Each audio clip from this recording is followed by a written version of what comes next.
चलिए, ओके, ठीक है।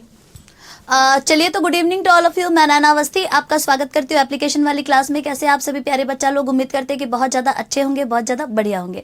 तो वे विद्यार्थी जो कह रहे हैं चरण स्पर्श, उनसे कहूँगे भाई आशीर्वाद है, मस्त रहिए, बढ़िया रहिए, है ना, अच्छे से तैयारी करते रहिए। आइए शुरू करते हैं आज के इंपॉर्टेंट सेशन को। और ये सेशन बहुत ज़्यादा इंपॉर्टेंट रहने वाला है। क्यों? क्योंकि अपशिष्ट प्रबंधन अभी हमारा खत्म होने वाला है। ठीक है, तो बेटा सुबह की क्लास में हम अपशिष्ट प्रबंधन पर ही पढ़ रहे थे और अपशिष्ट प्रबंधन में प्रबंधन की एक विधि भी कर रहे थे, उसी को मैं अभी आपको बताने वाली हूँ। तो एक बार लिख लीजिएगा भाई, हम कर क्या रहे हैं? तो हम अपशिष्ट प्रबंधन वाला चैप्टर पढ़ रहे हैं।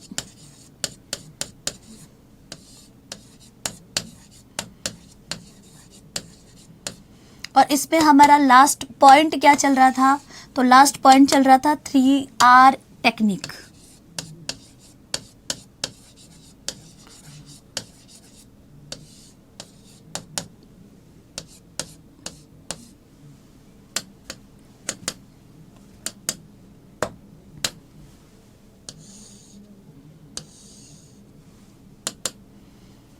चलिए, और 3R में पहला R, दूसरा R और तीसरा R।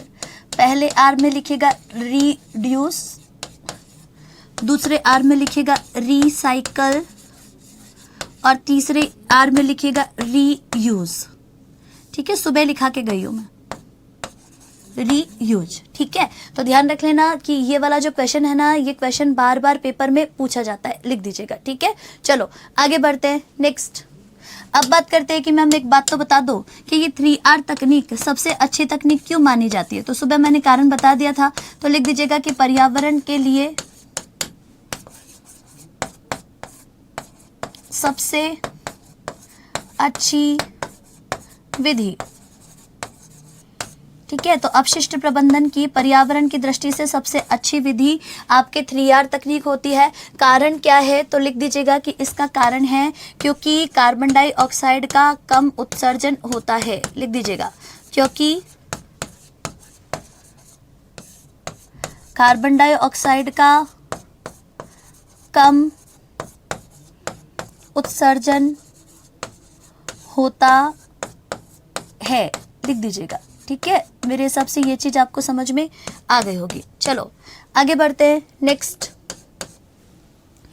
चलिए, अब नेक्स्ट चलेंगे और एक नोट डालेंगे कि भाई आखिरकार ये जो ग्रीन हाउस गैसें हैं, ये ग्रीन हाउस गैसें कौन कौन सी होती है और ये पर्यावरण पर क्या नुकसान पहुंचाती है। तो ध्यान रख लीजिएगा भाई कि जो आपका ग्रीन हाउस गैसें है ना, ये ग्रीन हाउस गैसें कौन कौन सी होती है, तो मैं आपको लिखाना एक बार शुरू होती है करती हूँ। ठीक है, चलो। क्या हो गया भाई, ये कौन बच्चा है? क्या दिक्कत आई? कहाँ चला गया? क्या बच्चा है ये?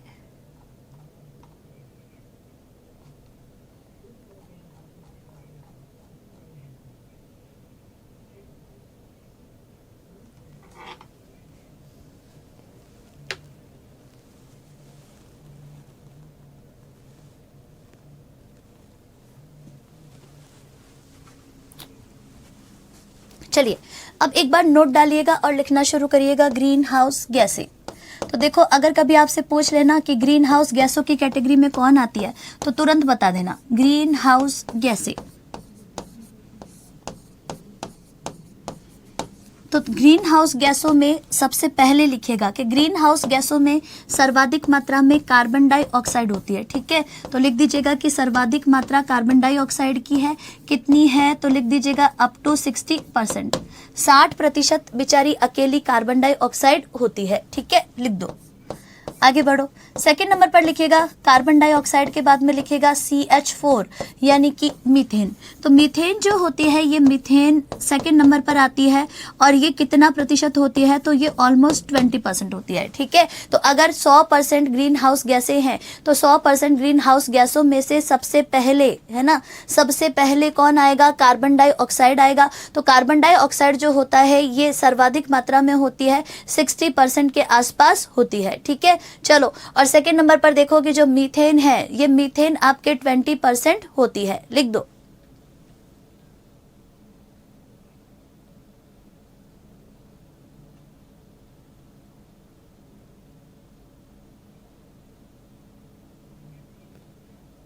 क्या गिरधारी सिंह, क्या पूछना चाह रहे हो तुम? चलिए आगे बढ़ो, नेक्स्ट। अच्छा, और अगर आपसे पूछे कि और कौन कौन सी गैसें आती है ग्रीन हाउस गैसों में, तो कुछ और गैसों के नाम लिखिएगा, जैसे क्लोरोफ्लोरोकार्बन है, हाइड्रोक्लोरोफ्लोरोकार्बन भी इसी में आ जाएगा, ठीक है। जैसे कि मैं कह सकती हूँ और लिख दो, सल्फर डाइऑक्साइड है, ठीक है। इसके अलावा ओजोन है, ओजोन भी बहुत कम मात्रा के अंदर ग्रीन हाउस इफेक्ट उत्पन्न करती है। इसके अलावा एक गैस और है जिसका नाम है SF6, ठीक है। इसके अलावा जो जल वाष्प है, ये जल वाष्प भी कहीं ना कहीं ग्रीन हाउस इफेक्ट को उत्पन्न करने वाली ग्रीन हाउस गैसों में आती है। लिख दो, चलो लिख दिया, जल्दी जल्दी से लिख दो। ये सब आती है ग्रीन हाउस गैसों में, ठीक है। चलो आगे बढ़े, नेक्स्ट।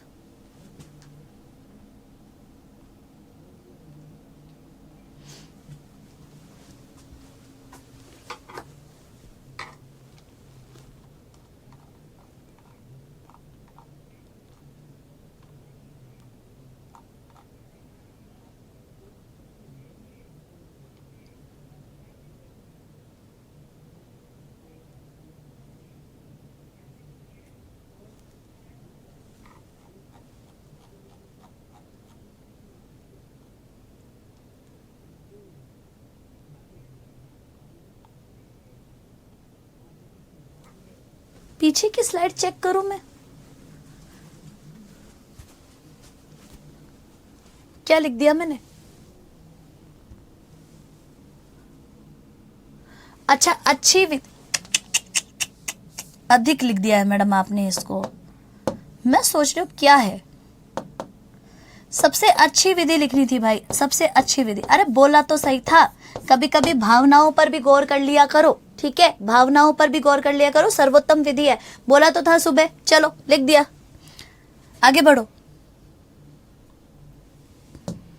आगे चलते हैं। अब क्या करें मैम, तो अब हमें बस इस चैप्टर का लास्ट पॉइंट लिखना है, और जो लास्ट पॉइंट है वो लास्ट पॉइंट क्या लिखेंगे हम, तो लास्ट पॉइंट लिखेंगे कि अब घरेलू अपशिष्ट निपटान के तरीके क्या होते हैं। तो अब हमें क्या करना है भाई साहब, डब्बे लेके आने हैं, ठीक है। तो अब 3 तरीके के डब्बे हम आपको लिखाने वाले हैं। तो लिखेगा यहाँ पर कि घरेलू अपशिष्ट का निपटान कैसे होता है, तो लिखेगा घरेलू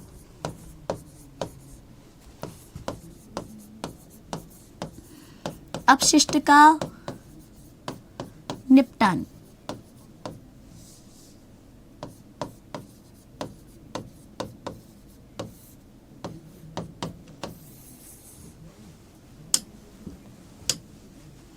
ठीक है, तो इसके अंदर लिखेगा कि घरेलू अपशिष्ट का निपटान आखिरकार हम कैसे करते हैं, ठीक है। चलो, तो यहाँ पर अब आपको 3 प्रकार के डिब्बे लिखने हैं, और ये 3 प्रकार के डिब्बे कौन कौन से हो जाएंगे, तो एक हो जाएगा हरा, दूसरा हो जाएगा नीला, और तीसरा हो जाएगा काला डिब्बा, ठीक है। तो अब 3 डब्बे आपको बनाने पड़ेंगे। तो हमारे घर के अंदर हम कितने डब्बे रखते हैं, 3 डब्बे रखते हैं। एक बनाइएगा यहाँ पर हरा, ग्रीन, दूसरा बनाइएगा नीला,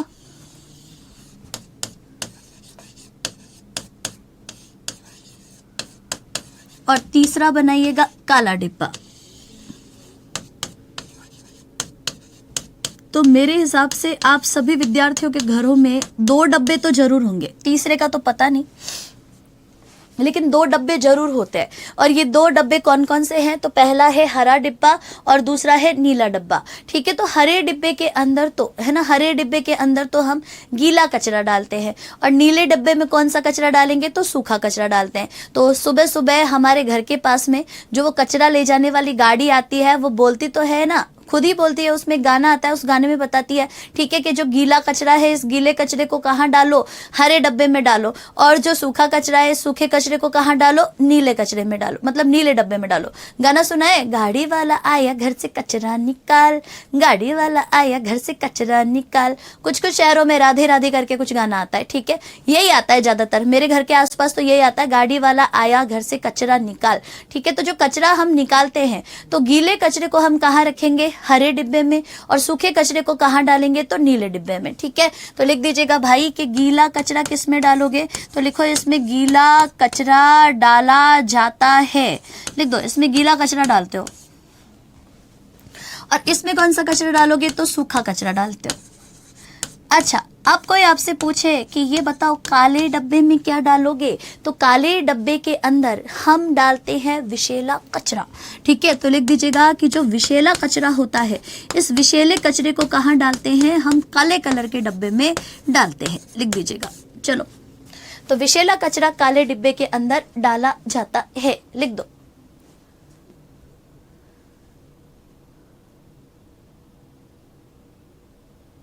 हाँ, योगेश कुमार सैनी, हाँ मैम, मैंने भी सुना है, डेली आता है ना। चलो,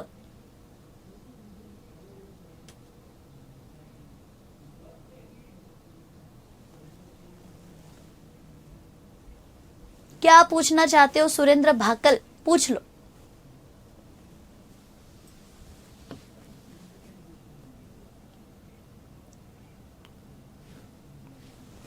लिखिए गीले कचरे में क्या डालोगे, तो लिख लो यहाँ पर फलों सब्जियों के छिलके, फलों सब्जियों के छिलके,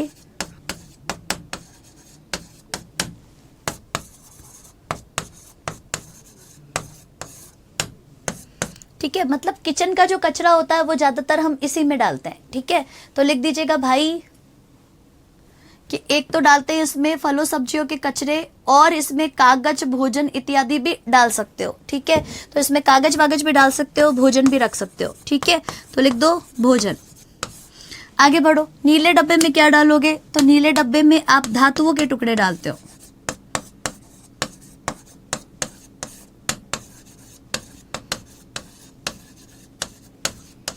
ठीक है, लिख दो कि नीले डब्बे में क्या डालते हैं, तो नीले डब्बे के अंदर हम धातुओं के डब्बे डालते हैं। ठीक है, लिख दो। इसके अलावा प्लास्टिक डाल सकते हो, रबड़ डाल सकते हो। ठीक है, तो प्लास्टिक है, रबड़ है, ये सब आप कहाँ डालोगे, तो नीले डब्बे में डालोगे।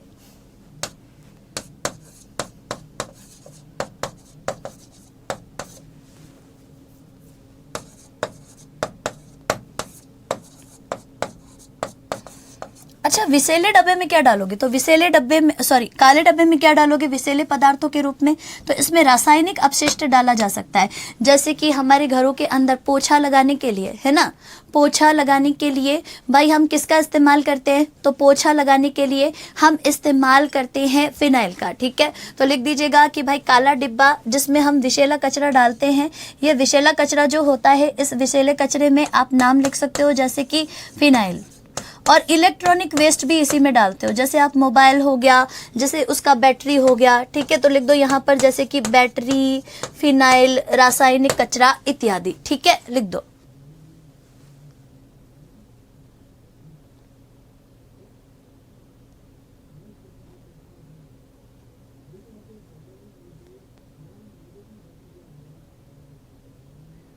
ये क्या बात हुई भाई गिरधारी सिंह,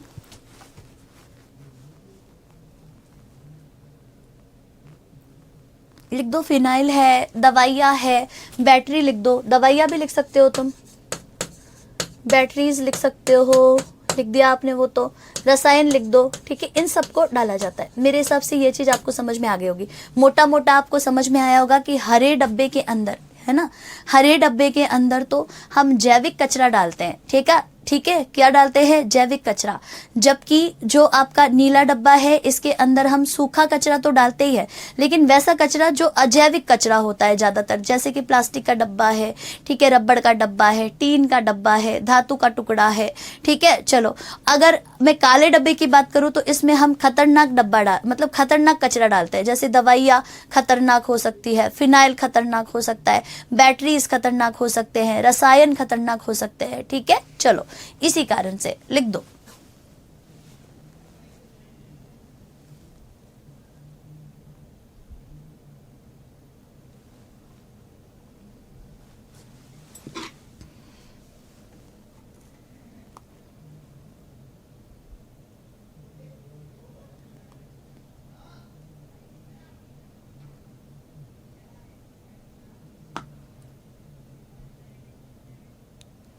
नेक्स्ट लिखिएगा स्वच्छ भारत अभियान, और स्वच्छ भारत अभियान में लिखिएगा कि स्वच्छ भारत अभियान की जो शुरुआत है वो 2 अक्टूबर 2014 से हुई है, ठीक है।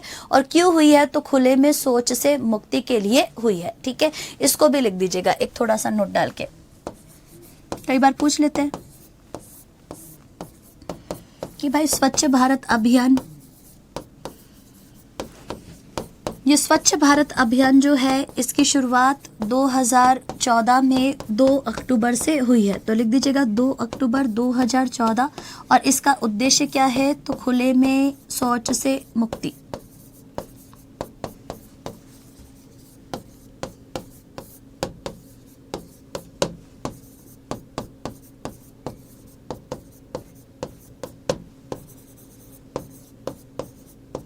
लिख दो, खुले में शौच से मुक्ति इसका मुख्य उद्देश्य होता है, लिख दीजिए।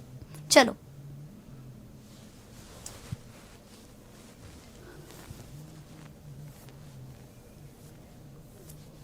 ठीक है, लिख दो।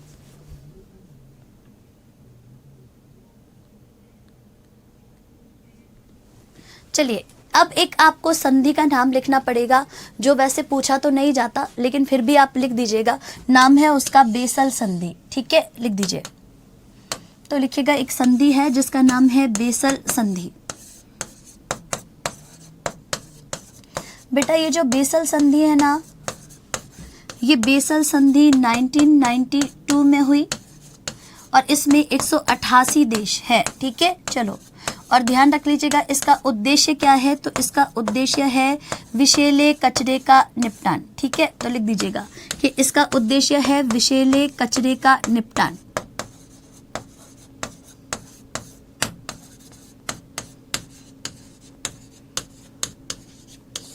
ठीक है, लिख दीजिएगा कि बेसल संधि जो है ये 1992 में हुई है, और 1992 में हुई है और सीधी सी बात है 188 देश है ना, 188 देश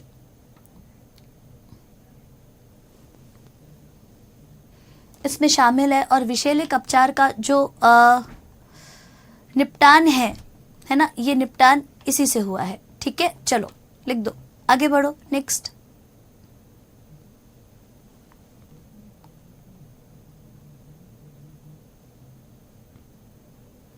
लिख दीजिएगा। देखो बेटा आपका जो एनसीईआरटी है ना, ये एनसीईआरटी एक बहुत अच्छी सी बात बता रही है।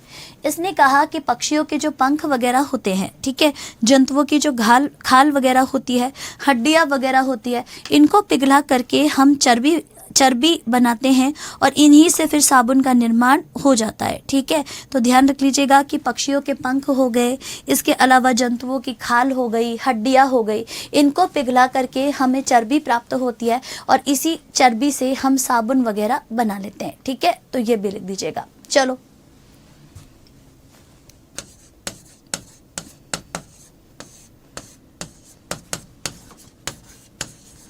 लिखिए पक्षियों के पंख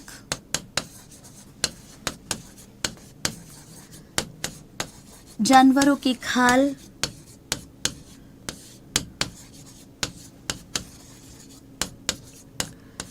या शारीरिक भाग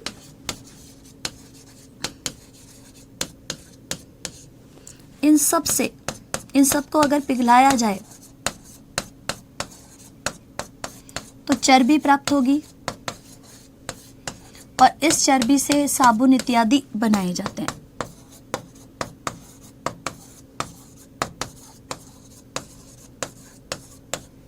ठीक है, चलो तो इसी के साथ जो अपशिष्ट प्रबंधन वाला टॉपिक है, ये अपशिष्ट प्रबंधन वाला टॉपिक आपके हो जाता है भाई एंड।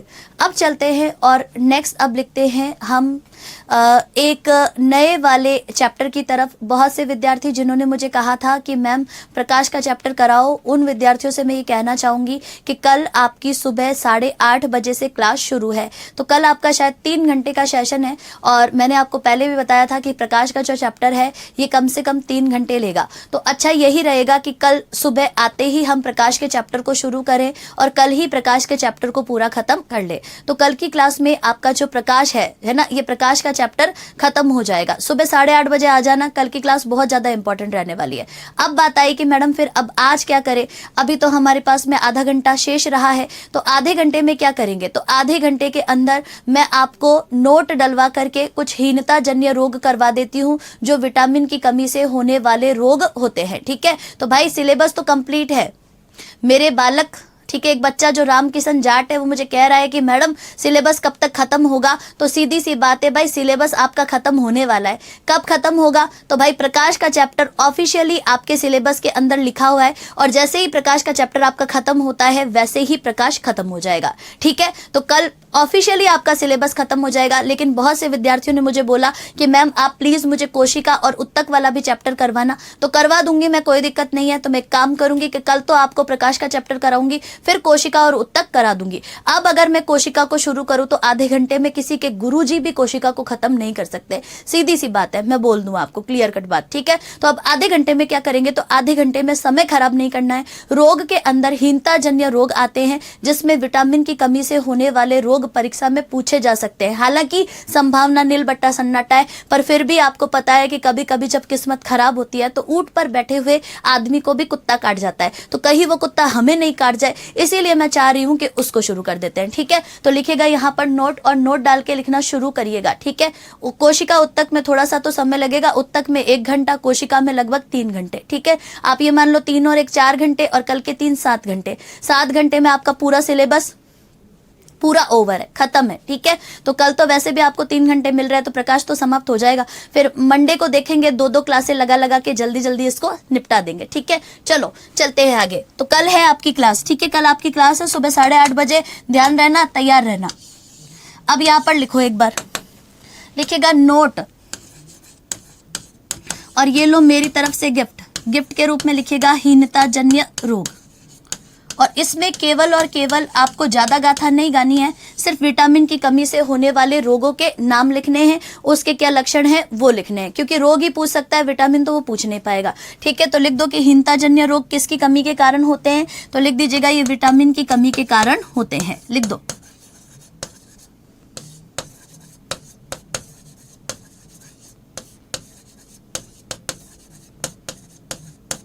आ जाओ, इसमें सबसे पहले लिखेगा 1 नंबर पर लिखेगा विटामिन ए की कमी से होने वाले रोग,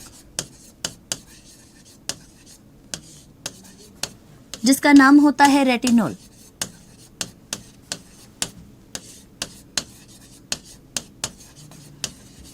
तो लिख दीजिएगा कि विटामिन ए की कमी अगर किसी स्वस्थ मानव के शरीर में हो जाती है तो सीधी सी बात है भाई साहब, होगा क्या? तो ध्यान रख लीजिएगा, हो जाएगा रोग जिसका नाम है आपके रतौंधी। तो सबसे पहले लिख दीजिएगा कि रतौंधी जो होता है, जिसको आप नाइट ब्लाइंडनेस कहते हो, ये आपके विटामिन ए की कमी से होने वाला रोग है। तो लिख दीजिएगा नाइट ब्लाइंडनेस या फिर रतौंधी रोग, जिसको आप निक्टोलेपिया बोल सकते हो।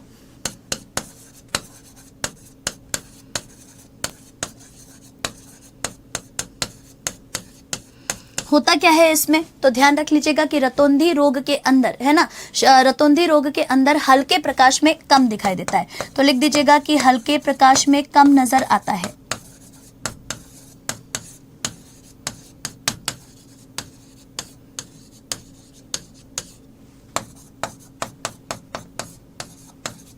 आगे बढ़ो, सेकंड नंबर पर चलो।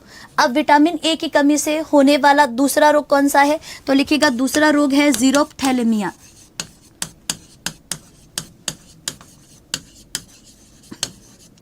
जीरोफ्थैलेमिया रोग का मतलब क्या है? तो जीरोफ्थैलेमिया रोग का मतलब है ड्राई आई सिंड्रोम, DES।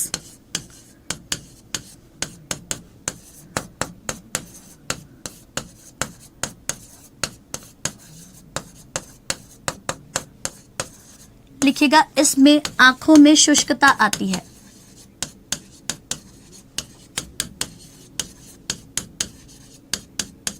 आंखों में शुष्कता आती है, सूखापन आ जाता है। चलो आगे बढ़ो, नेक्स्ट थर्ड नंबर पर चलो।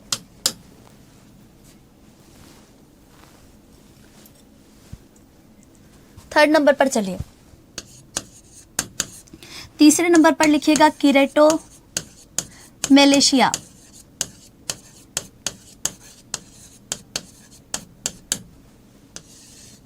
लिखिएगा बाल एवं त्वचा सूखती है।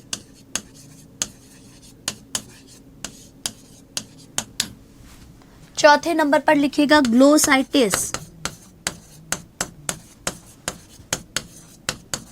इसमें लिखिएगा जीभ पर संक्रमण, मुंह अंदर से कच्चा पड़ जाता है, जीभ पर संक्रमण हो जाता है। तो ये चार नाम तो आपको ध्यान रखने पड़ेंगे विटामिन ए की कमी में। तो ध्यान रख लीजिएगा कि विटामिन की ए की कमी से कौन कौन से रोग होते हैं। तो रतौंधी होता है, हल्के प्रकाश में कम दिखाई देता है, जीरोप्थैलेमिया होता है, आंखें सूखने लगती है, कीरेटोमलेशिया होता है, बाल और त्वचा सूखने लगती है, ग्लोसाइटिस, जीभ पर संक्रमण हो जाता है। कारण क्या है? तो कारण यह है कि विटामिन ए को आप कहते हो संक्रमण रोधी विटामिन। तो यहीं पर लिख देती हूँ कि विटामिन ए को संक्रमण रोधी विटामिन कहते हैं। गाजर में होता है ये सर्वाधिक, ठीक है, येलो कलर और लाल कलर की चीजों में, ठीक है, येलो कलर में बेसिकली लिख दीजिएगा कि विटामिन ए को संक्रमण रोधी विटामिन कहते हैं, एंटी इन्फेक्शियस विटामिन कहते हैं। मेरे हिसाब से समझ में आ गया होगा। चलो आगे बढ़ो, मतलब इन्फेक्शन को रोकता है ये। और इसकी जब कमी होती है तो जीभ पर संक्रमण होता है, जिसको आप ग्लोसाइटिस कहते हो। तो विटामिन ए हुआ समाप्त। आगे बढ़ो और अब लिखो विटामिन बी, सेकंड नंबर पर लिखिएगा विटामिन डी की कमी, ठीक है। चलो तो एक नंबर पर खत्म, दूसरे नंबर पर लिखिएगा विटामिन डी की कमी।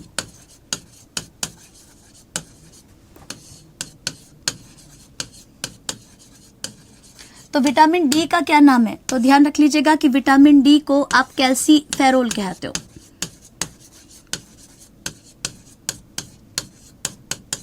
ठीक है। तो लिखो यहाँ पर कि विटामिन डी की कमी से कौन कौन से रोग होते हैं। तो विटामिन डी की कमी से बच्चों में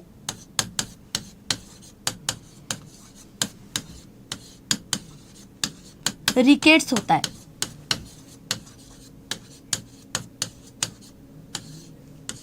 जिसमें हड्डियां कोमल, मुलायम एवं मुड़ने लगती है।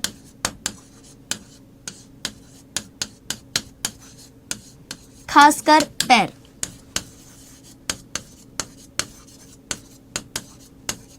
ठीक है। तो जो बच्चा होता है, इस बच्चे के जो पैर है, ये पैर जो होते हैं ये अंदर की तरफ मुड़ जाते हैं इस तरीके से, ठीक है। तो बच्चे के पैर कुछ अंदर की तरफ मुड़ जाते हैं, जिसको तुम रिकेट्स कहते हो, ठीक है। तो लिख दीजिएगा भाई साहब कि जो रिकेट्स है ये बच्चों में होता है, ठीक है। हड्डियां कोमल, मुलायम, दुर्बल हो जाएगी और सीधी सी बात है जो आपके पैर है, बच्चे के जो पैर है ये अंदर की तरफ मुड़ जाते हैं। सेकेंड नंबर पर लिखिएगा एक और रोग जिसका नाम है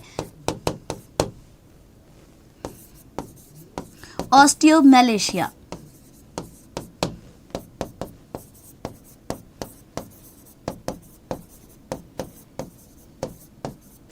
और इस ऑस्टियोमलेशिया का क्या मतलब है? तो ऑस्टियोमलेशिया का मतलब है एक ऐसा रोग है ना, एक ऐसा रोग जिसमें वयस्क में मैं कह सकती हूँ विटामिन डी की कमी हो जाती है, ठीक है। और विटामिन डी की कमी अगर वयस्क में हो गई तो क्या होगा? तो सीधी सी बात है कि हड्डियां कमजोर हो जाएगी, ठीक है। तो लिख दीजिएगा कि वयस्कों की हड्डियां कमजोर हो जाएगी।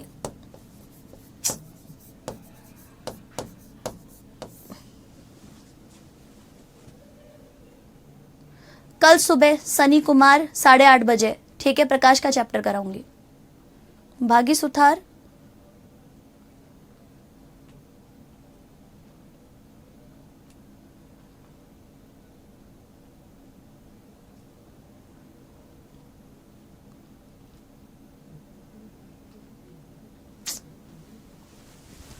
भाई भागी सुथार मैम, मेरे नाना जी की आज डेथ हो गई है। कल डेथ हो गई है, आज डेथ हो गई है। तो बहुत बुरा लगता है भाई कि जब हमारे अपने हमको छोड़ के चले जाते हैं, ठीक है। बहुत बुरा लगता है सच में, ठीक है। मैंने भी लास्ट ईयर बहुत सारे लोगों को खोया, जिसमें मेरी एक नानी माँ है और एक मेरे मामा जी के लड़के हैं जो बहुत ज़्यादा मतलब एज में नहीं थे, कम ही एज में थे। तो बुरा लगता है जब कोई इंसान हमें छोड़ के जाता है, खास करके हमारा अपना, ठीक है। तो भाई सत सत नमन है उनको, ठीक है। बाकी भागी सुथार, भले ही चाहे देखो हमारे घर के बुजुर्ग हो चाहे कोई भी हो, ठीक है, चाहे उनकी एज 90 प्लस ही क्यों ना हो, लेकिन अपने तो अपने ही होते हैं। आपको पता है नाना नानी की ज़रूरत सबको पड़ती है, दादा दादी की भी ज़रूरत सबको पड़ती है, रहता है, ठीक है। लेकिन अब क्या कर सकते हैं हम, हमारे हाथ में भी कुछ नहीं है, ठीक है। तो कोई दिक्कत नहीं है भागी सुथार। आप कल क्लास मत लीजिएगा, बाद में ले लीजिएगा, क्लास का कोई इतना वो नहीं है, क्लास आपको मिल जाएगी, 3 घंटे का मैटर है, हो जाएगा, कभी भी पढ़ लेना, ठीक है। चलो, बाकी मेरी भी संवेदनाएं आपके साथ है, ठीक है। मुझे भी बुरा लग रहा है काफ़ी। जैसे अभी रिसेंटली मेरे ब्रदर की शादी हुई, तो उसके अंदर मेरी नानी माँ नहीं थी, तो मुझे बहुत बुरा लगा, क्योंकि उनके मैं काफ़ी करीब रही हूँ शुरू से, तो अच्छा नहीं लगता। चलो चलिए बढ़ो आगे। नेक्स्ट लिख दिया आपने, वयस्क में लिखिएगा ऑस्टियोमैलेशिया, हड्डियां कमजोर हो जाती है, ठीक है, लिख दीजिएगा बेटा। चलो ठीक है, मिलन शर्मा करा देंगे, कोई बात नहीं है, ठीक है। चलो अब चलिए चलते हैं हम तीसरे नंबर पर, और तीसरे नंबर पर बात करते हैं भाई, और तीसरे नंबर पर बात करिएगा, लिखिएगा विटामिन ई की कमी, विटामिन ई की कमी। देखो विटामिन ई जो होता है ना, इस विटामिन ई को आप टोकोफेरोल कहते हो, ये जरूर ध्यान रखना, इसका नाम क्या है, टोकोफेरोल, ठीक है, लिख दो। और विटामिन ए की कमी अगर ई की कमी अगर मान लीजिए पुरुष में हो जाए तो पुरुष नपुंसक हो जाते हैं, लिख दीजिएगा। और महिलाएं बंध्य हो जाती है, मतलब बच्चा पैदा नहीं कर पाती।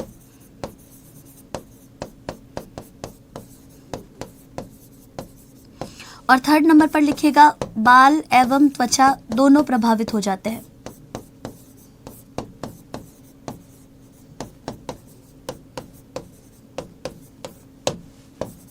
मतलब ड्राई स्किन की समस्या हो जाती है, स्किन एकदम सूखने लगती है। अगर विटामिन ई की कमी है तो स्किन आपकी सूखती रहेगी, और जो बाल है ये बाल भी क्या होंगे, तो समय से पहले पक जाएंगे, मतलब सफ़ेद बालों की समस्या हो जाएगी और बाल झड़ने शुरू हो जाएंगे अगर किसी में विटामिन ई की कमी हो गई तो। अच्छा एक चीज़ और लिख दीजिएगा कि विटामिन ई को प्रजनन विटामिन कहते हैं, ये भी लिख दो। कुछ कॉमन चीज़ें जो पूछी जा सकती है, ऐसा कोई ज़रूरी नहीं है, पहले भी बोर्ड ने जो चीज़ें नहीं लिखी है वो पूछी ही है, ठीक है। तो आपको पूछ ले तो फिर आप क्या करोगे, ठीक है, मैं नहीं चाहती कि आप उस कंडीशन में आओ। तो लिखिएगा विटामिन ई को प्रजनन विटामिन कहते हैं, रिप्रोडक्टिव विटामिन कह सकते हो, मतलब जनन ग्रंथियों के लिए ज़रूरी है। और दूसरा ब्यूटी विटामिन भी इसी को बोलते हैं, है ना, सुंदरता बढ़ाने वाला विटामिन भी इसी को बोलते हैं। क्यों, क्योंकि इससे स्किन और हेयर दोनों ही अच्छे रहते, इसी कारण से, ठीक है, लिख दो।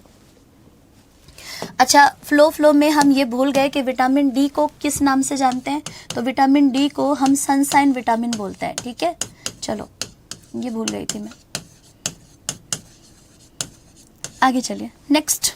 अब बढ़ते हैं, विटामिन ई हो गया, और अब चलते हैं चौथे नंबर पर, और चौथे नंबर पर लिखिएगा के पर चलते हैं, ठीक है। चलो विटामिन के पर चलो।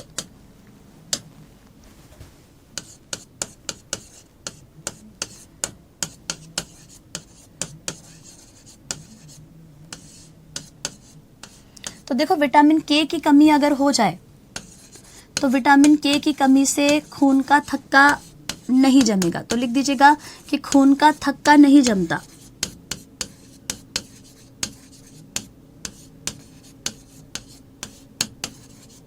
ब्लड क्लोटिंग नहीं होती, लिख दीजिएगा, है ना, कि भाई जो ब्लड क्लोटिंग है ये ब्लड क्लोटिंग नहीं होती, ठीक है, लिख दो कि खून का थक्का नहीं जमता है, किसमें, आपके विटामिन के की कमी के कारण, लिख दो। चलो आगे बढ़ते हैं नेक्स्ट।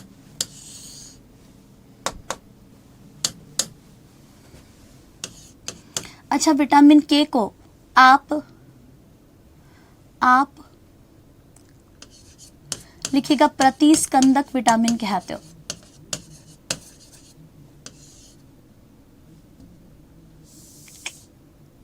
एंटी हीमोरेजिक विटामिन कहते हो।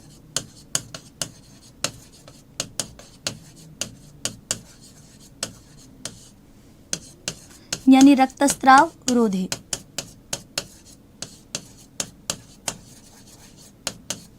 ठीक है, विटामिन कहते हो। चलो आगे बढ़ते हैं नेक्स्ट। अच्छा, विटामिन के कुछ नाम भी है क्या? तो ध्यान रख लीजिएगा कि विटामिन के कुछ नाम भी है।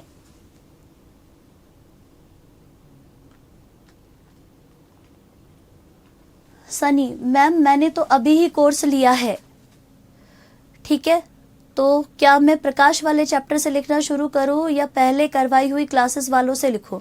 तो भाई अगर तुमने अभी कोर्स लिया है ना सनी, तो तुम्हें क्या करना चाहिए, कल सुबह से मैं प्रकाश का चैप्टर करा रही हूँ तो प्रकाश का चैप्टर सबसे पहले कर लेना, तुम कल से ही हो जाएगा तुम्हारा। ठीक है, और बाकी का जो कोर्स है उसको स्टार्टिंग से करना ही पड़ेगा आपको। जो टॉपिक आपको जहाँ से लगे वहाँ से शुरू कर लेना। मेरे हिसाब से तो पहली क्लास से शुरू करना, ताकि आपको अच्छे से समझ में आ जाएगा। ठीक है, चलो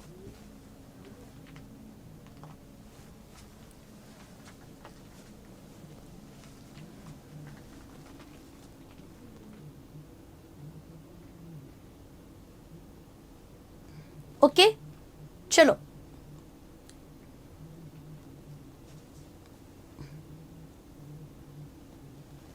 वेलकम। चलिए, विटामिन के नाम लिखेगा कि विटामिन के रासायनिक नाम क्या होते हैं। तो इसके 2-3 नाम है भाई, लिख देना कि इसके रासायनिक नाम कौन कौन से हैं। तो इसके रासायनिक नाम है फिलोक्विनोन,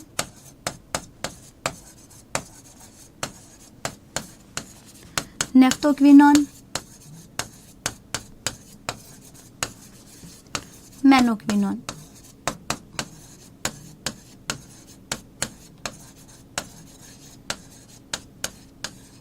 ठीक है, लिख दो।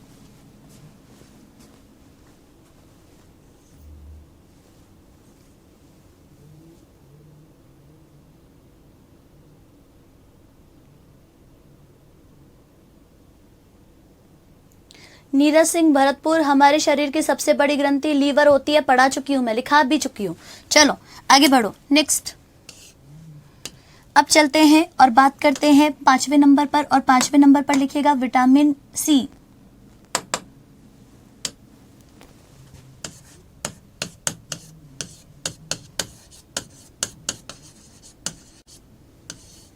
की कमी। ठीक है, तो ध्यान रखिएगा कि विटामिन सी जो होता है, इस विटामिन सी का रासायनिक नाम होता है एस्कॉर्बिक अम्ल, और ये खट्टे फलों में पाया जाता है। ये आपको जरूर ध्यान रखना है। खट्टे फल यानी कि सबसे ज्यादा आंवले में, फिर नींबू में।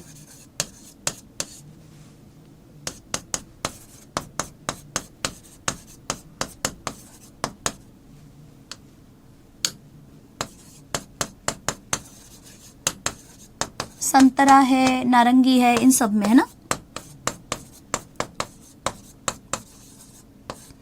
चलो अब बात करते हैं कि मैम एक बात तो बताओ कि विटामिन सी की कमी से कौन सा खतरनाक रोग होता है।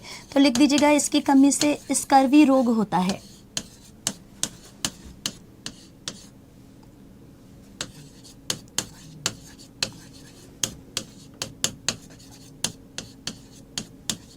इस रोग में क्या होगा, तो ध्यान रख लीजिएगा कि विटामिन सी की कमी से होने वाला जो रोग है स्कर्वी, इस स्कर्वी रोग में मसूड़ों से खून बहता है। तो लिख दीजिएगा कि मसूड़ों से खून निकलता है।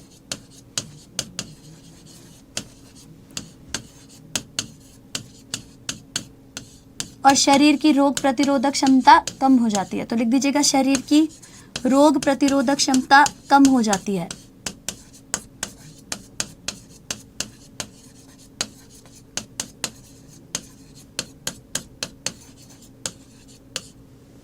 ठीक है, लिख दो कि शरीर की रोग प्रतिरोधक क्षमता इस रोग में कम हो जाती है। लिख दो।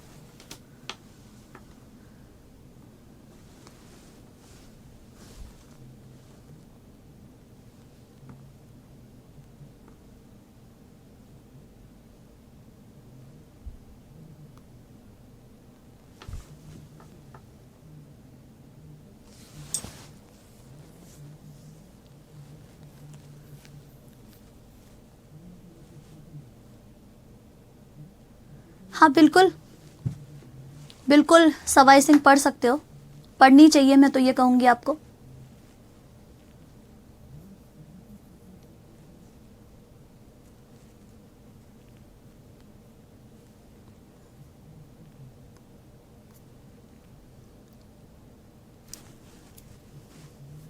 चलो आगे बढ़ते हैं और बात करते हैं कि भाई अब मैम हम किस पे चलेंगे, ठीक है। तो आपको पता होगा जब कोविड फैल रहा था ना, तो उस समय में हुआ क्या था, तो उस समय में हम सब लोग विटामिन सी की मतलब विटामिन सी की टैबलेट्स खा रहे थे, जिसका नाम होता है लिम्सी, लाल लाल रंग की गोलियां थी ना।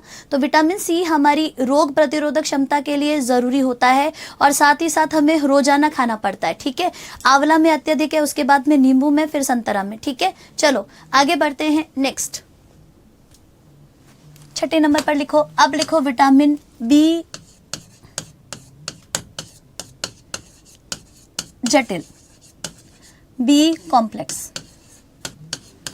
अब विटामिन बी कॉम्प्लेक्स की कमी, अब ये तो हद ही हो गई। अब बी कॉम्प्लेक्स का मतलब क्या है, तो मैडम कहेगी कि देखो अभी तक जितने भी विटामिन आपने देखे ना, वो 1 by 1 थे, वो क्या थे, 1 by 1 थे। लेकिन अब जो मैं लिखवा रही हूँ वो विटामिन बी कॉम्प्लेक्स की कमी लिखवा रही हूँ। इसमें ढेर सारे बी विटामिन आएंगे, जैसे B1 आ गया, B2 आ गया, B3 आ गया, ठीक है, ये सब आएगा। तो आइएगा यहाँ पर उन सब के बारे में हम थोड़ा थोड़ा सा लिखना शुरू करते हैं। तो सबसे पहले नंबर पर चलिएगा, चलते हैं विटामिन B1 की कमी। लिखो विटामिन B1। और विटामिन B1 के सामने लिख लेना कि इसका रासायनिक नाम थायमीन है और इसकी कमी से होने वाला जो रोग है, ये रोग बेरी रोग होता है, ठीक है। बेरी रोग में क्या होगा, तो लिख दीजिएगा हृदय एवं मस्तिष्क प्रभावित होता है।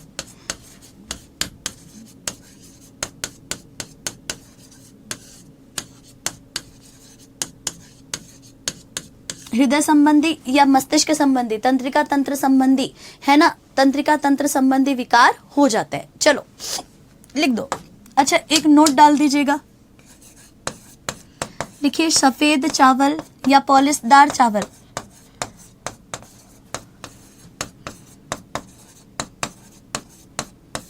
या सफेद चावल खाने वाले इलाकों में ज्यादातर होता है।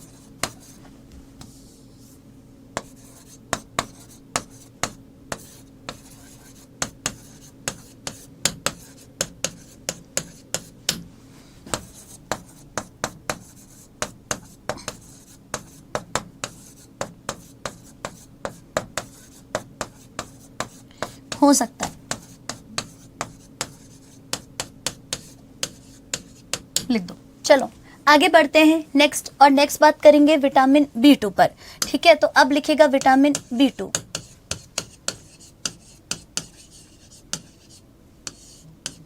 तो लिखो विटामिन B2 जो होता है, इस विटामिन B2 का रासायनिक नाम राइबोफ्लेविन है।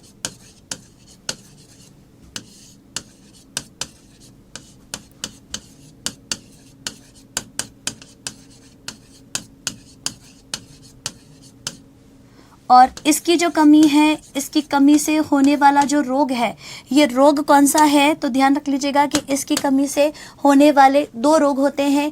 एक होता है आपके कीलोसिस या चीलोसिस, जिसमें होंठ फटते हैं,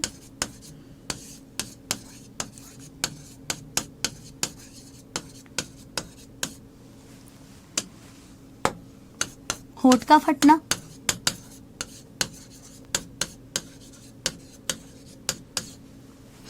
और दूसरा आता है डर्मेटाइटिस। और जो डर्मेटाइटिस है, इस डर्मेटाइटिस में त्वचा की दर्द जलन सूजन होती है।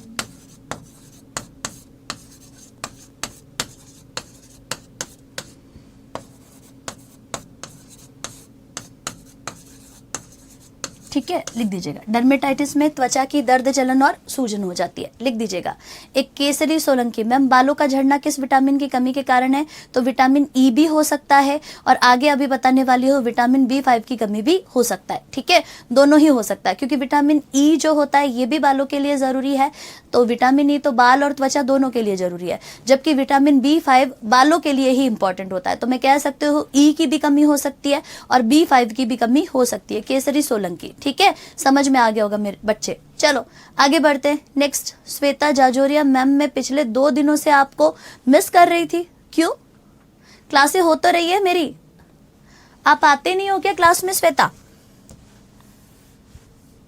अभी तो तुम मुझे मिस नहीं कर रहे, जब तुम्हारा कोर्स खत्म हो जाएगा तो हो सकता है कुछ एक बच्चे मिस कर ले, ठीक है। सबका तो नहीं कह सकती, बाकी के बच्चे तो यही कहेंगे कि भाई, ठीक है भाई, बस क्या है कि मैडम से मुक्ति मिल जाएगी। इतने दिनों से मैडम साइंस साइंस साइंस करा रही है, लिखाई जा रही है, लिखाई जा रही है, मार रट्टा मार रट्टा मार रट्टा, लिखाई जा रही है, लिखाई जा रही है ना। तो अब कल से समाप्त हो जाएगा, मतलब कल नहीं तो परसों, यही मान लो, 1-2 दिन और मान लो, तुम्हारा कोर्स खत्म हो रहा है। फिर और तुम्हें क्या चाहिए? कल्पना गुज्जर, पहले मुझे ये बताओ, तुमने विटामिन ए का रासायनिक नाम क्या है? मैडम आपने नहीं लिखाया, ठीक है। तो प्यारे बच्चे देखो, कल्पना है ना, कल्पना देखो, ये मैं छड़ घुमाऊंगी, है ना, ऐसे जादू की छड़ घुमाऊंगी और विटामिन ए का नाम प्रकट हो जाएगा, ठीक है। तो कल्पना, तेरा ध्यान किधर है? ठीक है, ये देखो भाई बेटा, मेरी बच्ची, ये क्या लिखा हुआ है? रेटिनॉल। ये क्या है? रेटिनॉल। क्या लिखा हुआ है? रेटिनॉल। नहीं लिखवाया है क्या? ऐसा हो नहीं सकता कि मैं नाम नहीं लिखवाऊं, ठीक है। चलो आगे बढ़ो, चलते हैं नेक्स्ट। एक बच्चा कह रहा है मैडम अगर मैं लग गया तो आपसे मिलने जरूर आऊंगा। अरे बिना लगे भी आ सकते हो, और वैसे ऐसा क्यों सोच रहे हो कि मैं लगूंगा तभी आऊंगा? कभी भी आ जाना तुम मिलने, ठीक है। चलो आगे बढ़ते हैं, 3rd नंबर पर चलो। लिखो विटामिन B3।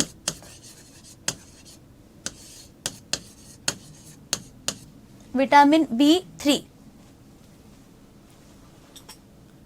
हाँ चलो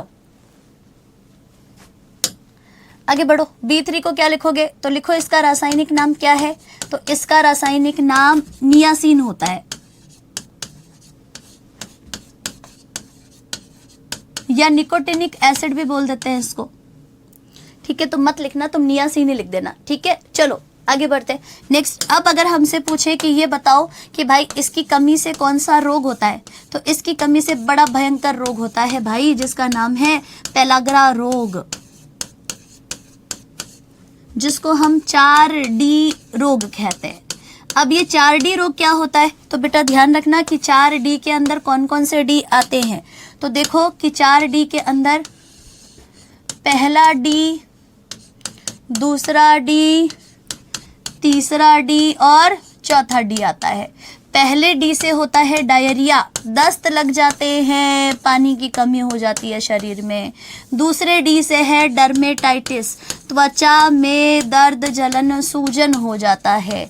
तीसरा डी है डिमेंशिया, हल्की हल्की याद में कमी हो जाती है। तो याद में कमी या मस्तिष्क भ्रम हो जाता है, ठीक है, हल्का हल्का सा याद में कमी। ये सबके साथ होता है, देखो वैसे कोई डिमेंशिया रोग नहीं है, ये स्थिति होता है, ठीक है। ये क्या होता है? स्थिति होता है। मतलब इसमें आप चीज़ों को कहीं पर रख के भूल जाते हो। जैसे मैं मेरी ही बात बताती हूँ। एक दिन मैंने हेलमेट लगा रखा था और मैं मेरे हस्बैंड से कह रही थी कि हेलमेट कहाँ है, मुझे मिल नहीं रहा है। तो उन्होंने बोला कि तेरा ध्यान किधर है, तेरा हीरो इधर है। मतलब मैं तेरा हीरो, है ना। तो मैं बता देता हूँ भाई कि आपका जो हेलमेट है ये सिर पर है। तो ध्यान रख लीजिएगा, ऐसा सबके साथ होता है, ठीक है, लगभग सबके साथ होता है। इसका मतलब हम बीमार थोड़ी है, बीमार नहीं है। ये एक स्थिति होती है जिसमें धीरे धीरे हम चीज़ों को भूलने लगते हैं, हमारा ध्यान नहीं रहता इसमें, ठीक है। लेकिन हाँ, ये स्थिति बहुत खतरनाक हो सकती है अगर ये पेलाग्रा के तौर पर हो रही है तो पेलाग्रा में डायरिया है, शरीर में पानी की कमी है, ठीक है। 2nd नंबर पर देखो भाई डर्मेटाइटिस, 3rd नंबर पर डिमेंशिया। तीनों अगर बहुत ज़्यादा बढ़ जाए तो इंसान की मौत हो जाती है, डेथ हो जाती है, ठीक है। चलो तो तीसरा डी क्या है? डेथ, यानी कि मृत्यु। बहुत खतरनाक रोग है भाई साहब। मैडम मेरे साथ पेंसिल को लेके होता है, मेरे साथ चाबी को लेके होता है। जैसे कि मेरी जो ऑडी है, मतलब मेरी जो स्कूटी है ना, जिसको होंडा एक्टिवा, ये लो, अभी उसकी चाबी गायब है, ठीक है। तो ढूंढनी पड़ेगी, कोई बात नहीं, घर जाएंगे तब ढूंढेंगे, फिलहाल तो चलते हैं आगे नेक्स्ट। चलो कहाँ गई चाबी, बाद में देखेंगे। चलिए यहाँ तक लिख दिया क्या? चलते हैं नेक्स्ट। अच्छा ये तो लिखो, एक चीज लिखना कि ज्वार बाजरा खाने वाले इलाकों में ज्यादातर पेलाग्रा रोग होता है। ज्वार बाजरा नहीं, सॉरी, ज्वार और मक्का लिखना था मुझे।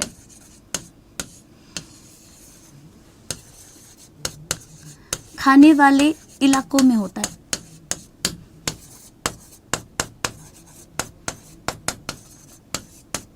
ठीक है, तो लिख दो ज्वार या मक्का खाने वाले इलाकों में ज्यादातर विटामिन B3 की कमी हो जाती है लोगों में, जिससे पेलाग्रा रोग हो जाता है। ठीक है, चलो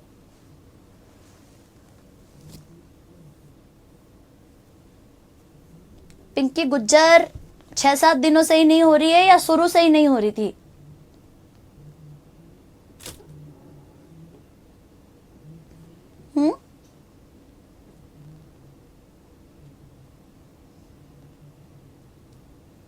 टेंशन मत लो पिंकी गुज्जर, ये क्या सोचती हो मैं ये बनूंगी या वो नहीं बनूंगी, तुम सब कर सकती हो। ठीक है, चिंता मत करो, इस बात की गारंटी दे रही हूं, अगर तुमने पूरी मेहनत की है ना बेटा तो तुम्हारा सिलेक्शन तुम खुद भी नहीं रोक पाओगी।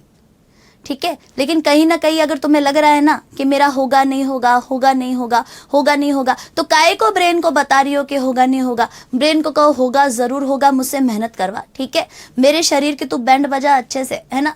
24 घंटे होते, 24 घंटे में बस मुझे 3 घंटे की नींद दे, 4 घंटे की नींद दे, बाकी तू मुझसे पढ़वाता रहे भाई, पढ़वाता रहे और प्रिपेयर रहे, खुद भी सारा ज्ञान लेता रहे। ठीक है, सब कुछ होगा, ऐसा कुछ नहीं है दुनिया में जो हम नहीं कर सकते, हम सब कुछ करते हैं। ठीक है, तो जब ठान लिया ना तो फिर जीत क्या और हार क्या। ठीक है, तो सीधी सी बात है, ठान लो कि बेटा अब तुम्हें क्या करना है, एग्जाम को निकालना ही है और एग्जाम निकल के रहेगा। ठीक है, ध्यान रखना। कैसे नहीं निकलता बताओ, तुम तो मेरे शेर शेरनियों हो, तुम तो मेरे क्या बनाने वाले हो, साम्राज्य बनाने वाले हो, तो साम्राज्य विस्तार की बात करने वाली हूं मैं, ध्यान रखिएगा। ठीक है, तो योद्धा है मेरे बच्चे कभी भी मेमने नहीं हो सकते। ठीक है, तो जीवन में कभी मेमना मत बनो, जीवन में क्या बनो, शेर बनो। जैसी स्थिति है, जो स्थिति है, ठीक है, आई एम वेल प्रिपेयर्ड। ठीक है, मैं एकदम ठीक हूं और मैं करके रहूंगा। ठीक है, चलो चलते हैं आगे। नेक्स्ट, कैसी बातें करती हो बेटा, चलो IAS बन सकती हो तुम। ठीक है, चलो, बनते नहीं है क्या लोग, बनते ही हैं।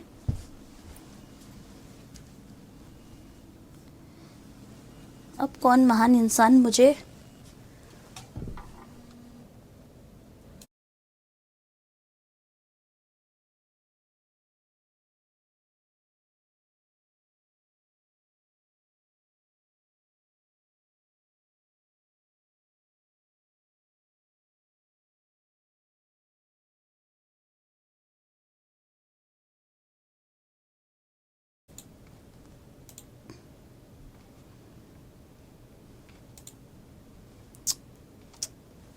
ठीक है, तो अब आज के लिए तो भाई समय हो गया है अपना, तो कल सुबह मिलते हैं 8:30 बजे। तो B3 तक लिखा दिया आपको, 4-5 विटामिन है और बाकी हम क्या बनेंगे भाई, बाकी हम प्रकाश का चैप्टर कल पढ़ ही लेंगे। तो टाटा बाय बाय, मिलते हैं कल। चलिए, धन्यवाद, थैंक यू।